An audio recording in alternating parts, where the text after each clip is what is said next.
له ومن يضلل فلا هادي له واشهد ان لا اله الا الله وحده لا شريك له واشهد ان محمدا عبده ورسوله اما بعد میرے بھائیو، آج میں چاہتا ہوں کہ آپ کے سامنے اسوہ نبی صلی اللہ علیہ وسلم سے یہ بات سامنے لاؤں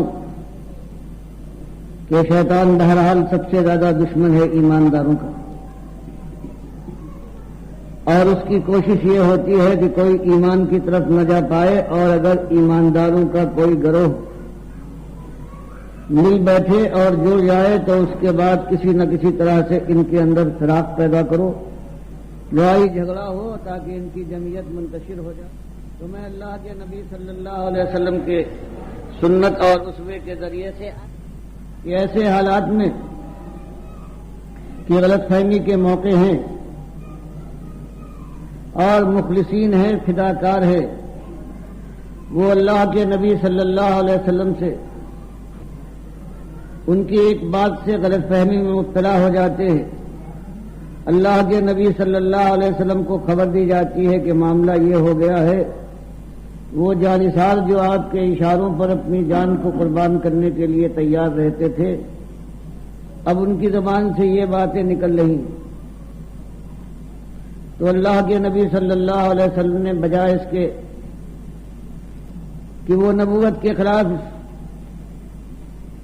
اور نبوت کی توہین سمجھتے اور جوش میں آنے کے بعد کوئی ایسا قدم اٹھاتے کہ اپنے جانثاروں کے اوپر سختی کرتے اور ان کی سارے پورے کارنامے کو غلط کر دکھاتے، اس کی کرنے کس کی بجائے بلکہ پیغمبر ہے اللہ کی زمین کے اوپر، ان سے بڑا اللہ کی نگاہ میں اور کوئی پیدا نہیں ہوا، لیکن کس تحمل کے ساتھ وہ اپنے جانثاروں کی، اپنے ساتھیوں کی، اپنے امت کے خلوص کی قدر کرتے ہیں۔ اور کیا واقعہ پیش آتا ہے، یہ فتح مکہ کے بعد کا واقعہ ہے، اس کی ابتدا دکھانے کے لیے کہ 600 برس کے بعد حضرت عیسیٰ جو توحید کا دین لے کر آئے تھے، وہ بگڑتے بگڑتے یہ ہو گیا تھا کہ اب حضرت عیسیٰ خود اللہ کے ساتھ شریک ٹھہرائے گئے تھے، ان کے ماننے والے ان کو اللہ کا بیٹا بناتے تھے، اور اس طرح سے ساری دنیا کے اندر کہیں بھی توحید کی بات اور ایمان کی بات نظر نہیں آتی تھی نظر کرنے والوں کو۔ اللہ کے نبی صلی اللہ علیہ وسلم نے صرف اتنی بات بیان فرمائی ہے کہ میری بعثت سے پہلے اللہ نے ساری دنیا پر نگاہ ڈالی، جو مسلم کی حدیث میں ہے، اور اس کے بعد پروردگار ساری دنیا پر ناراض ہوا، صرف چند بقایا اہل کتاب تھے جو ایمان پر قائم تھے، ان کے علاوہ مالک نے سب کے اوپر غضب کی نگاہ ڈالی۔ پھر پروردگار عالم نے اللہ کے نبی صلی اللہ علیہ وسلم کو اسی فرض منصبی کے ساتھ کہ قم فانذر وربک فکبر، کہ آپ اللہ کے آخری رسول ہیں، قیامت تک کے لیے آپ کی ذمہ داری ہوگی کہ آپ اپنی روش سے وہ طرح ڈال جائیں، وہ طریقہ واضح کر جائیں کہ جو اللہ کے بھٹکے ہوئے لوگ بندوں کو راہ دکھانے والا طریقہ ہو، منزل سے آشنا کرنے والا طریقہ ہو۔ تو وہی اللہ کے حکم سے اور پیغمبروں کی سنت کے اوپر وہی ایک مسئلہ اٹھایا ہے، جس کے لیے مالک فرماتا ہے ہم نے انسانوں کو اسی ایک مسئلے کی آزمائش میں مبتلا کرنے کے بعد ان کا امتحان لیا ہے، اور اسی کے اوپر ان کی کامیابی ہے ہمیشہ کی یا ناکامی سے مل جائیں گے، جہنم کی آگ ان کو گھیرے گی اور ان کی جلا جلا ڈالے گی، لیکن موت کا وہاں گزر نہیں ہے کہ سکون مل پائے۔ تو اللہ کے نبی صلی اللہ علیہ وسلم نے وہی جو قرآن کا کہنا ہے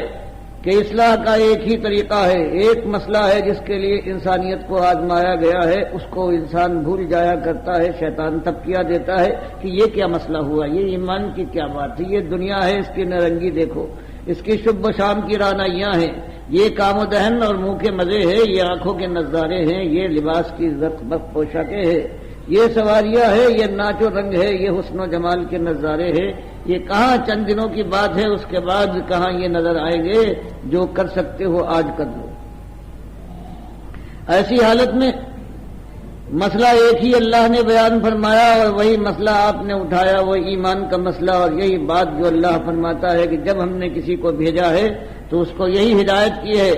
کہ اصلاح کا ایک ہی طریقہ ہے کہ جب خرابی پیدا ہوتی ہے اللہ سے دور ہو جانے سے، مالک کو بھلا دینے کے بعد انسان برباد ہوتا ہے، برباد ہوتا چلا جاتا ہے۔ یاد کرے اور پلٹے اپنے مالک کی طرف اور اپنے ایمان کو اور اپنی بندگی کو تازہ کر لے تو پھر خیر و برکت کے چشمے پھوٹ بہتے ہیں اور اللہ کی فضائیں اس کے اوپر رحمت کی بارش کرنا شروع کر دیتی ہیں۔ آپ نے اسی مسئلے کو اٹھایا ہے اپنی قوم کے اندر، جو مانتے تھے کہ آسمان کا بنانے والا اللہ ہے، ان کی زبان کا نام تھا اللہ کا، جو مانتے تھے زمین اس نے بچھائی ہے، ہوائیں وہ چلاتا ہے، سارا انتظام اس کے پاس ہے، زندگی اور موت اس کے اختیار میں ہے، وہ قوم تھی۔ لیکن اس کے ساتھ اس نے وہی ایمان کے ساتھ وہ ظلم کیا تھا، وہی شرک کا ظلم کہ اللہ کے ساتھ اللہ کے نام دوسروں کو دیے تھے، پروردگار کی طرح سے ان کو پکارا تھا اور زیادہ خوشی اور خوشحالی اور کے ساتھ پکارا تھا، اس لیے کہ خیال یہ تھا کہ یہ ہے، یہ اس سے قریب کر دیتے ہیں۔ اب اس کو ان لوگوں کے ہاتھ میں بانٹ دی ہے پروردگار نے اپنی کائنات کی فرما روائی، یہ اس کے محبوب ہیں، اب یہ چلاتے ہیں، وہ ہے تو ضرور ان کا لیکن براہ راست سب مداخلت نہیں کرتا، تو اس لیے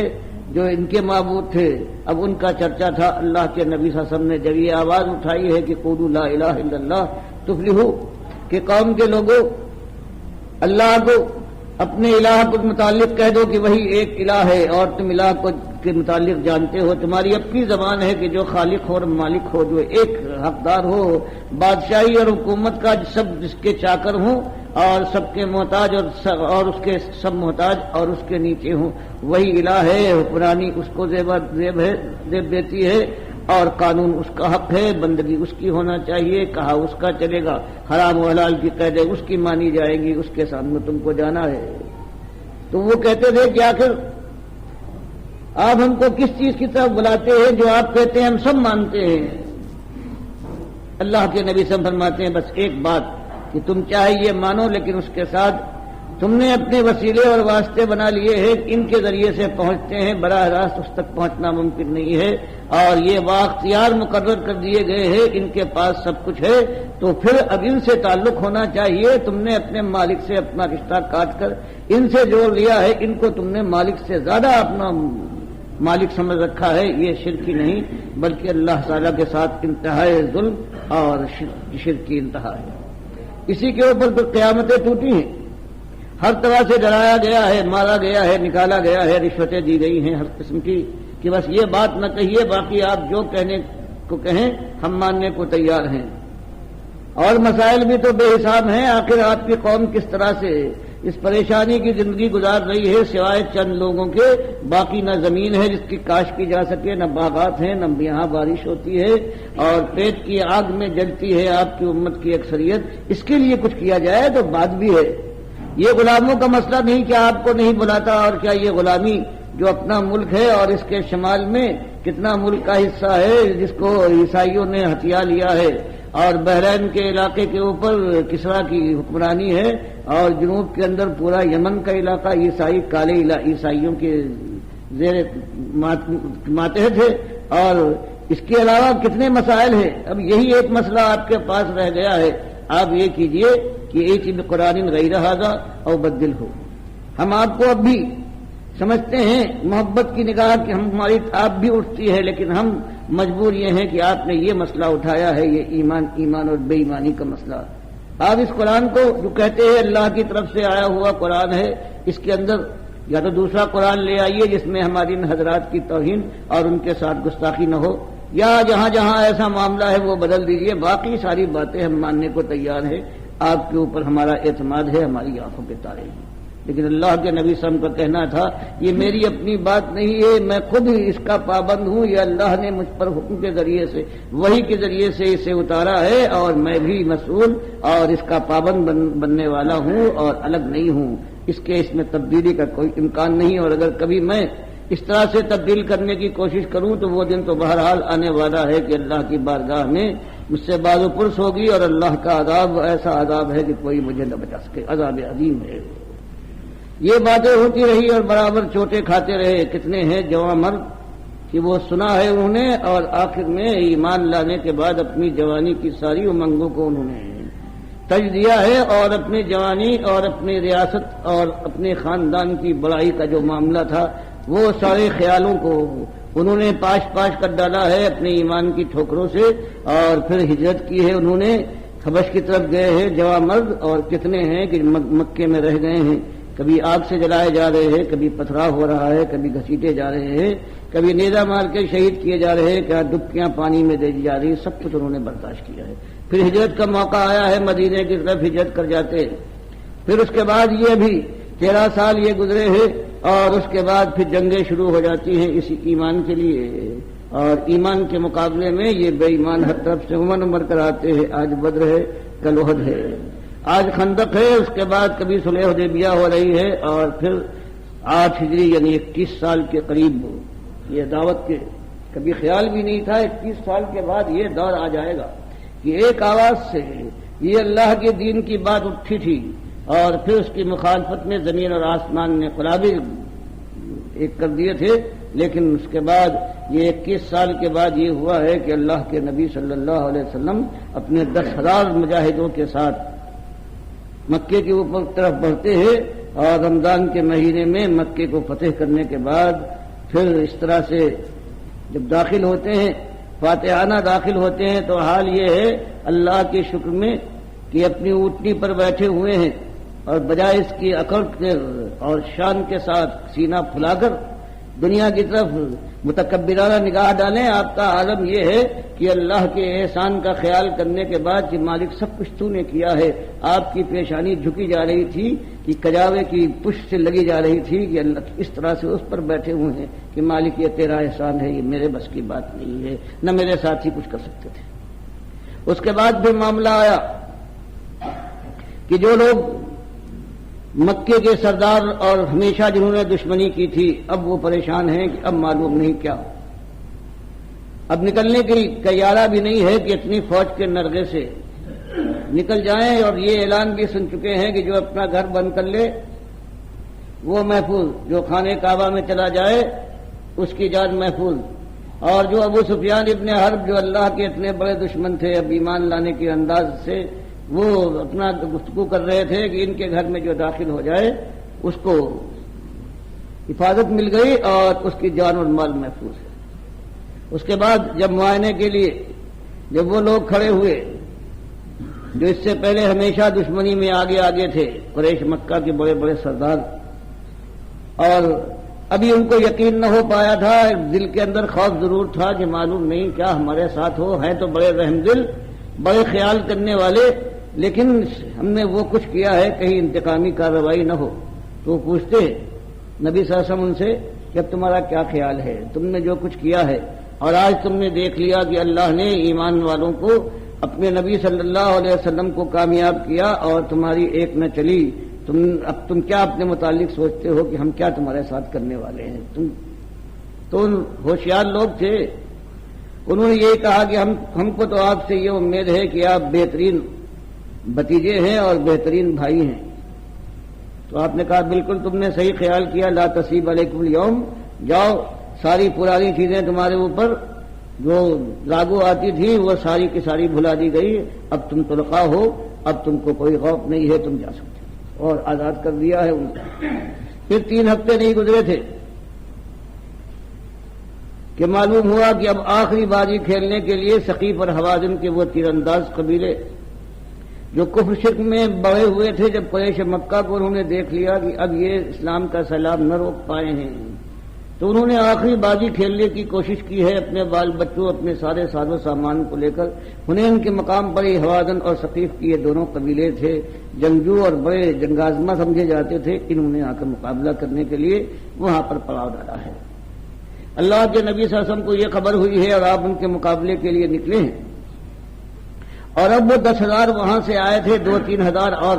جو نئے نئے مسلمان طلقاء ہوئے تھے یہ بھی اس میں شامل ہو گئے۔ اللہ کے نبی صلی اللہ علیہ وسلم جب ان کو لے کر چلے ہیں تو جو قرآن فرماتا ہے کہ بعض کے دل میں یہ خیال آیا کہ اب یہ 3,000 کے قریب جمعیت بتائی جا رہی ہے ہمارے دشمنوں کی، اب یہ ہمارا کیا مقابلہ کریں گے؟ جب ہم کچھ نہیں تھے تو اس کے بعد ہم نے ان کافر اور مشرک لوگوں کی فوجوں کے منہ موڑ دیے ہیں اور ان کو ذلیل و خوار کیا ہے، اور اب تو ہماری جمعیت کا کیا حال ہے،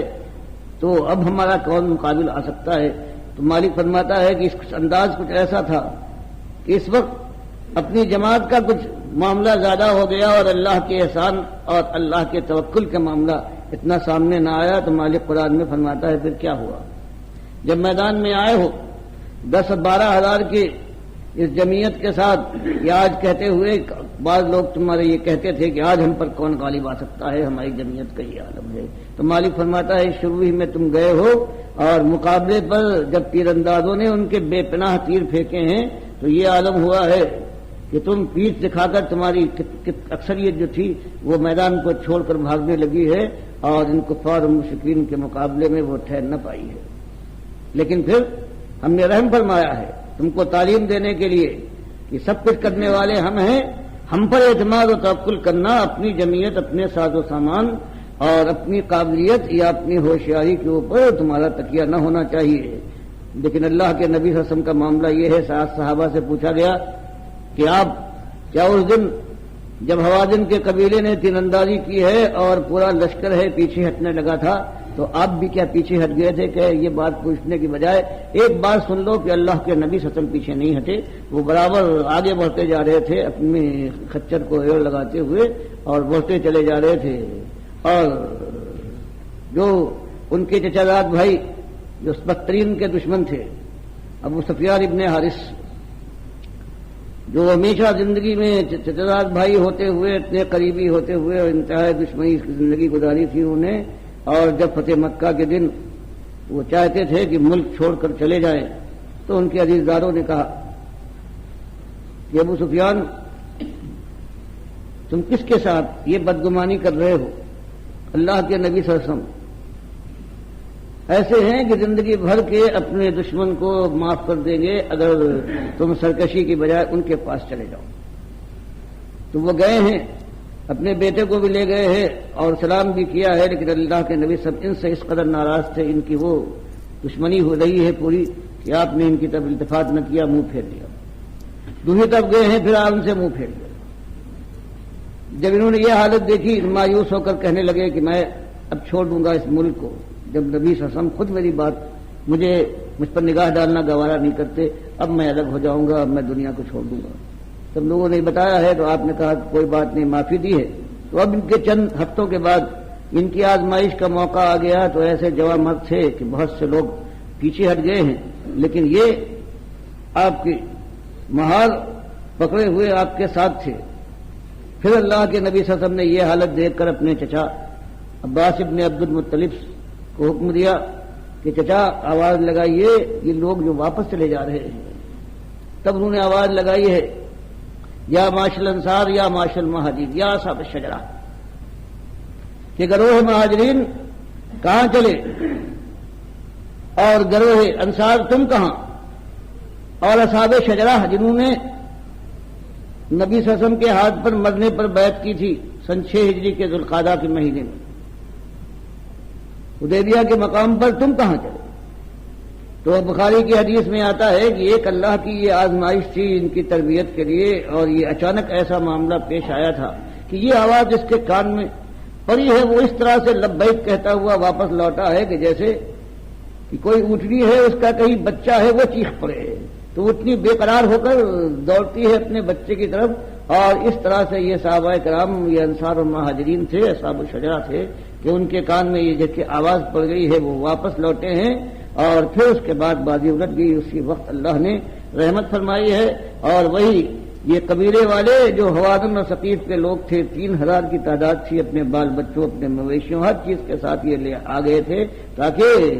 ان کی وجہ سے وہ میدان سے فرار کی صورت نہ دیکھیں، تو لیکن سارے کے سارے تھے قیدی بنے ہوئے کھڑے ہوئے تھے، اور ان کا سارا مال و اسباب تھا جمع تھا۔ اللہ کے نبی صلی اللہ علیہ وسلم نے یہ کہا کہ اب جو باقی لوگ جو بھاگ کے گئے ہیں وہ طائف میں انہوں نے پناہ لی ہے، تو یہ جو مال غنیمت ہے اور یہ قیدی ہیں یہ جورانے کے مقام پر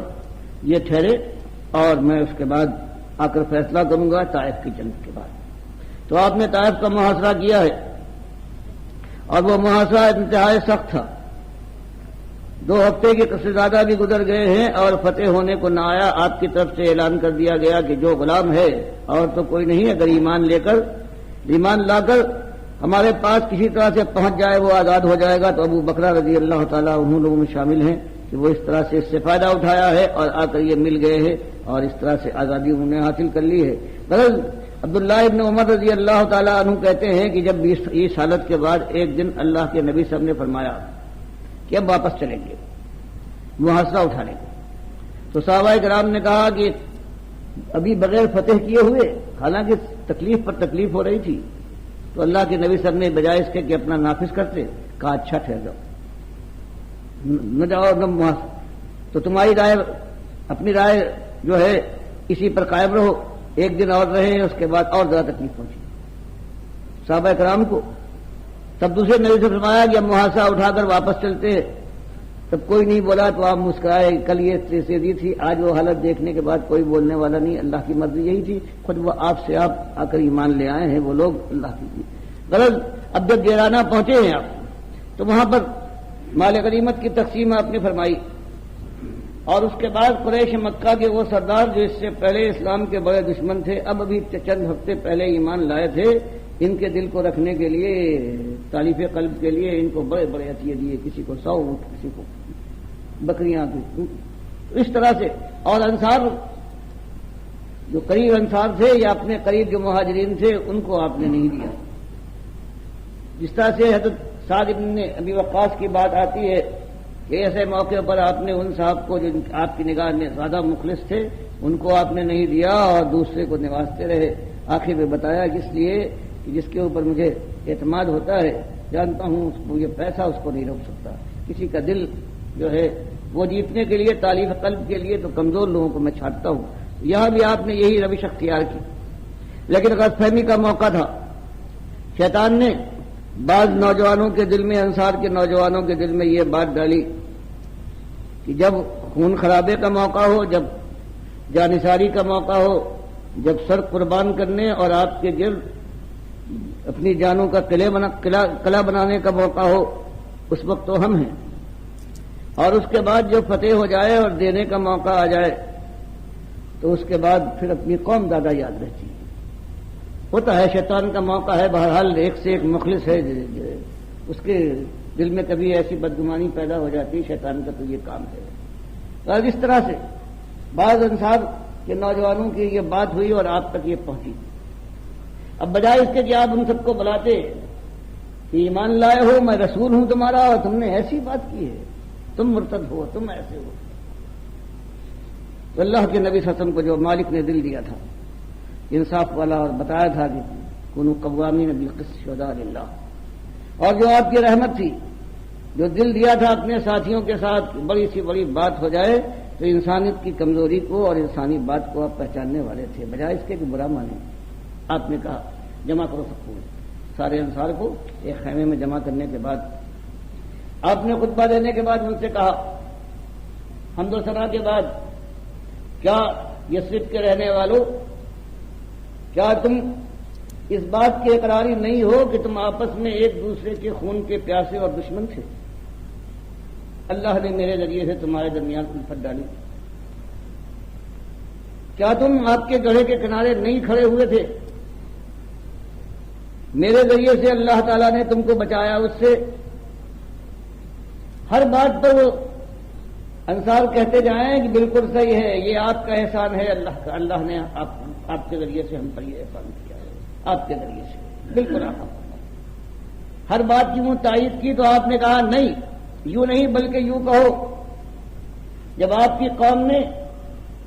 آپ کو نکالا ہے, آپ کے خون کے پیاسے ہو گئے ہیں اور کوئی آپ کا حمایتی نہیں تھا,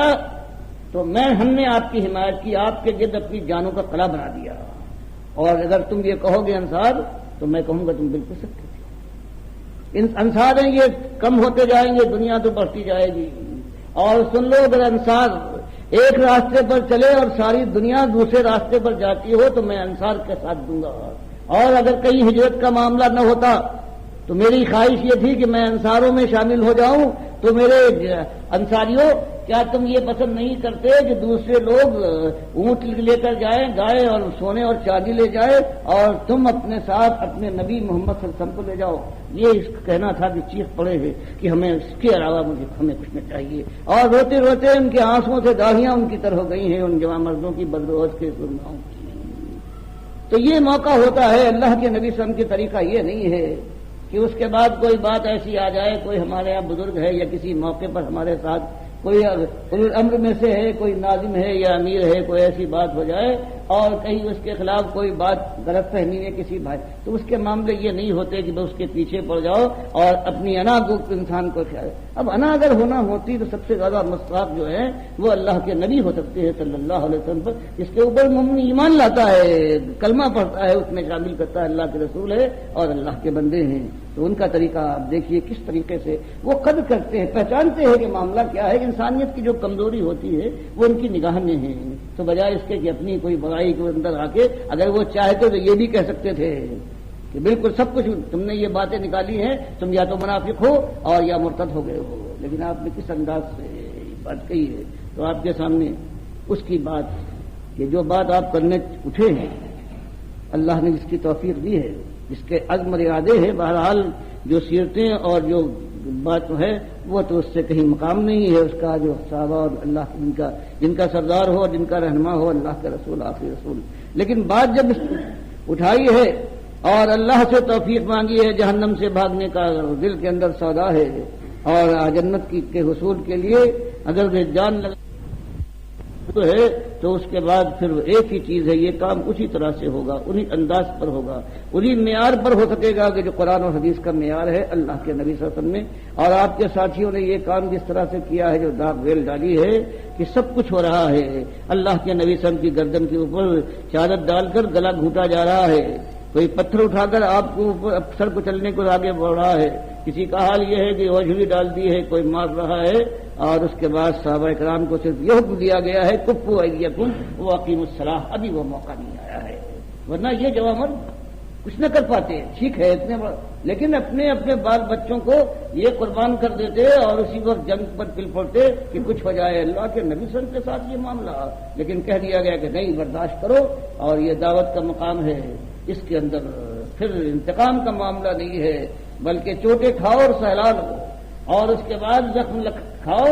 اور اس کے بعد شیرانہ وار چاٹ جاؤ، اور جب موقع آئے گا اس کے بعد جب تلوار یا فولاد کا موقع آئے گا تو فولاد تو رسولوں نے اٹھایا ہے، آخر کار اللہ تو یہی فرماتا ہے لقد ارسلنا رسولنا بالبینات وانزلنا معهم الکتاب والمیزان لیقوم الناس بالقسط وانزلنا الحدید فیہ باس شدید ومنافع للناس وليعلم الله من ينصره ورسوله بالغیب ان اللہ قوی عزیز۔ یہ ایک آیت ہے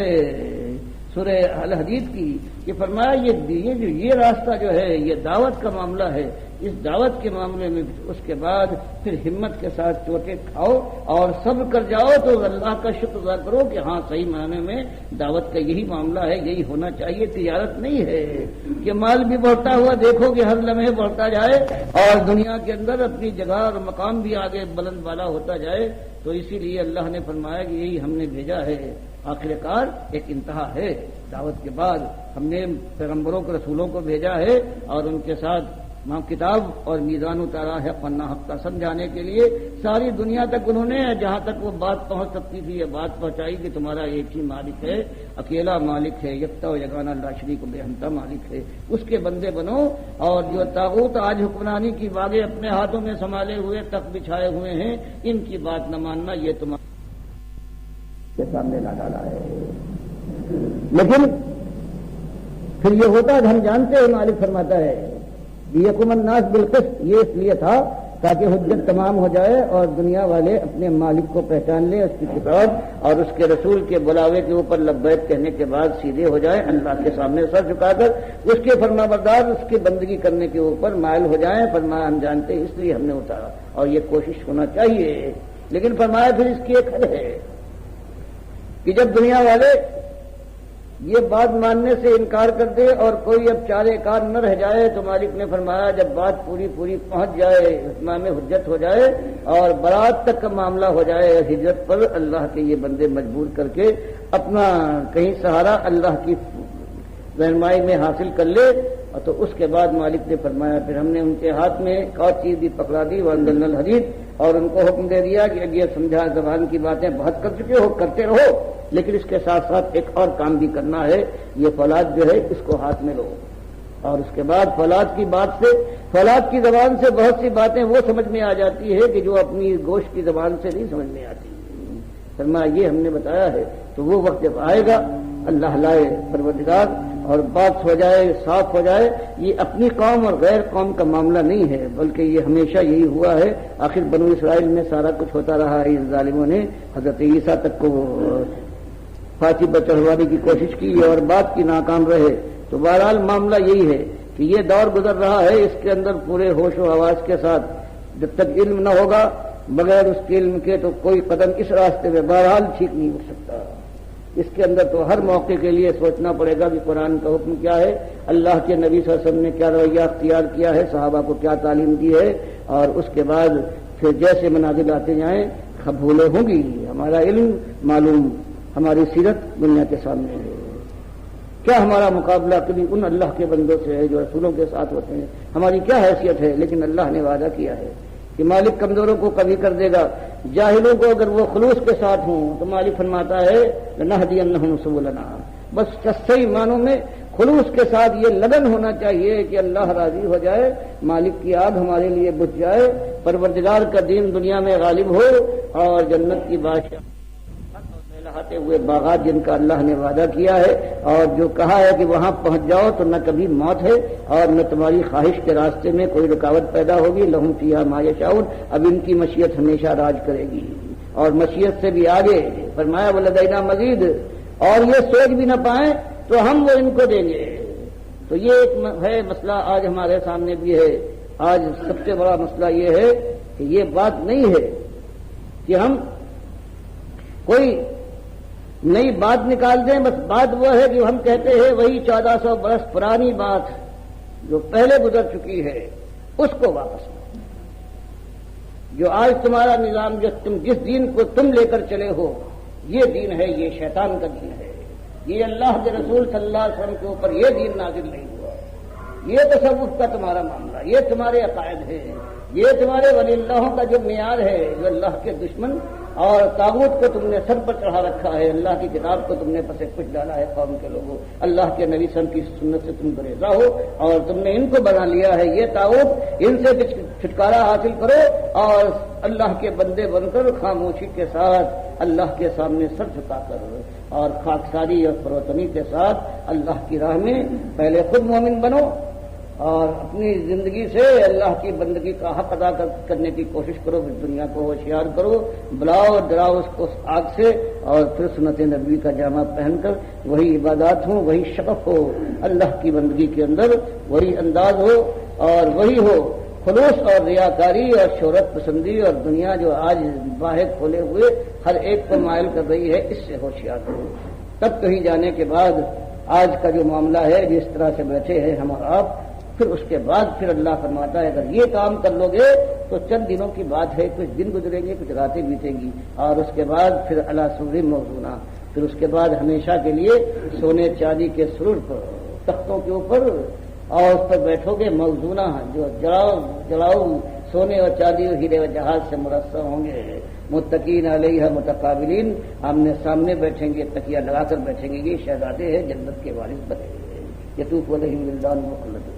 اور پھر جو بہاریں ہیں ان پر ٹوٹ کر برسیں گی اور اپنا سب کچھ ان پر نشاور کر دیں گی۔ جوانی کے اندر ہر لمحہ ازدیاد، حسن و جمال میں بڑھوتی کا عالم یہ ہے کہ مسلم کی حدیث میں کہ اللہ کے دربار میں جو وہاں کا ہفتہ ہوگا وہاں ہر جمعے کو جائیں گے، اللہ کے دربار میں اور کوئی بھی ایسا نہیں ہوگا جس سے اللہ براہ راست خطاب نہ کر چکا ہو۔ جب وہ واپس آئیں گے تو معلوم ہوا وہاں بھی یہ مرد اور عورتوں کا یہ اختلاط جو یہاں ہو رہا ہے صاحب النعم والا، یہ وہاں بھی نہیں ہوگا۔ جب گھر آئیں گے تو ان کے بیویاں وہ کہیں گی جو آپ یہاں سے گئے تھے تو آپ کو حسن جمال کیا کہنا، لیکن اب جب آئے ہیں تو کہیں اس سے بڑھ گیا، تو وہی جواب دیں گے آنے والے یہ جنتی مرد کہ تمہارا بھی یہی حال ہے، تم کو چھوڑ کر گئے تھے تب بھی تم حسن جمال میں تمہاری انتہا تھی، اب تو کچھ اور زیادہ ہو گیا۔ تو یہ معاملہ ہے، یہ اس طرح سے حاصل نہیں ہوگا کہ ہاتھ پر ہاتھ دھرے بیٹھے رہے یا نعرے لگ رہے ہوں، مجمع ہوں، اسلامی قافلہ جا رہا ہے، بڑھ رہی ہے مسلم فوج جیسے دریا جیسے موج، اس میں شامل ہو جائیں، نعرے لگا رہے ہیں، یا علی کے نعرے ہیں، یا رسول مدد، یا غوث کا، یہ لوگ نہیں، بلکہ اس کے مقابلے میں اللہ کے دین کی بات اٹھاؤ۔ ہاں پھر چوٹیں ہوں گی، پھر مار کھائی جائے گی، پھر گالیاں پڑیں گی، پھر ایک ایک گلی ہے جس کے اندر داخلہ ہوگا ممنوع ہوگا، اور پھر زندہ کے دروازے کھلیں گے، اور پھر پھانسیاں ہیں جو کھڑی کی جائیں گی۔ اللہ اس کو توفیق دے، مالک آزمائش میں ڈالے۔ اسی لیے اللہ نے فرمایا کہ یہ اللہ کے بندے ہیں، یہ ان کو چاہیے بھی، یہ ہے بھی مخلص، اور ان کو چاہیے ہمیشہ یہ دعا کرتے ہیں ربنا لا تؤاخذنا ان نسینا واخطانا ربنا ولا تحمل علينا اصرا كما حملته على الذين من قبلنا ربنا ولا تحملنا ما لا طاقة لنا به واعف عنا واغفر لنا وارحمنا انت مولانا فانصرنا على القوم الكافرين۔ یہی کہ اپنی خطاؤں کے اوپر اللہ سے جا کر معافی مانگو، کسی شان کے ساتھ کہ ہم مقابلہ کریں گے، آزمائش میں پورے اتریں گے، نہیں، اللہ سے آزمائشوں سے پناہ مانگو۔ ہاں یہ دعا کرو، اگر اللہ کی مشیت یہی ہے تو مالک ثابت قدم رکھے، پروردگار ایسا بار جیسے پہلو پر ڈالا تھا، ان کی بات اور تھی، مالک ہم نہ سہار پائیں گے۔ باقی پروردگار تیری مشیت میں ہم مداخلت نہیں کر سکتے، اگر تو اس آزمائش میں کسی ہم میں سے کسی کو ڈالے تو مالک ثابت قدم رکھنا، آخر کار ایمان کا بول بالا ہو اور یہ کافر ہمیشہ کے لیے نیست نابود ہو جائیں۔ یہی اپنی بھی دعا ہے، یہی آپ سے درخواست ہے کہ اپنے مالک کو نہ بھولیے گا۔ کہ حضرت معاذ بن جبل جانے لگے، جن سے نبی صلی اللہ علیہ وسلم فرماتے ہیں کہ واللہ، قسم اللہ کی کہ میں تم سے لا احبک، میں تم سے محبت کرتا ہوں۔ اس طرح سے اپنے جوان ساتھی کا ہاتھ پکڑ کے کہتے ہیں، جب ان کو بھیج رہے ہیں یمن، اور کہتے ہیں ہو سکتا ہے کہ معاذ بعد کو آؤ اور ایسے وقت آؤ جبکہ میں موجود نہ ہوں، وفات پا چکا ہوں، تو ان کی آنکھوں میں اس خیال سے آنسو عمر آتے ہیں، تو کہتے ہیں پرواہ نہ کرو، یہ میں ہمیشہ کے لیے تو نہیں آیا ہوں، تو بس ایک بات یاد رکھو کہ ان اول الناس بالمتقون من كانوا حسبا، میرے ساتھ ہمیشہ کی زندگی میں مجھ سے قریب تر وہی اللہ سے ڈرنے والے متقی ہے، وہ کہیں پر ہوں، کہیں کے رہنے والے ہوں، کہیں سے آئے ہیں، وہ سب میرے ساتھ اصلی چیز ہے۔ یہ ایمان و تقوی ذمہ داری کو محسوس کیجیے قبل اس کے کہ آنکھیں پتھرا کر چڑھے، اور یہ ہاتھ جو طاقتور صحیح، جو گرم سیال خون جن کے اندر حرکت کر رہا ہے، یہ سینے سے ڈھلک جائے تو انسان روک نہ پائے، اس سے پہلے کہ اللہ تعالیٰ کا فرشتہ آ جائے اور بیان بتانے کے لیے کہ جہنم کے وارث بنو گے یا جنت کی بادشاہی کے تاجدار، اس سے پہلے آج موقع ہے کہ اللہ سے آؤ مل کر توبہ کریں پروردگار سے، اور اللہ سے توفیق مانگے ایمان کے ساتھ، یہ کلمہ پڑھتے ہوئے کہ اللہ تعالیٰ تو اکیلا مالک ہے اور تیرے آخری رسول صلی اللہ علیہ وسلم کی سنت ہماری سنت ہے، اور اس راستے پر گامزن ہوں گے، اور جہنم کی آگ سے مالک ہم کو بچا دے اور اپنی جنت کی رحمتوں میں داخل کر دے۔ اقول قولی ھذا واستغفر اللہ لی ولکم ولسائر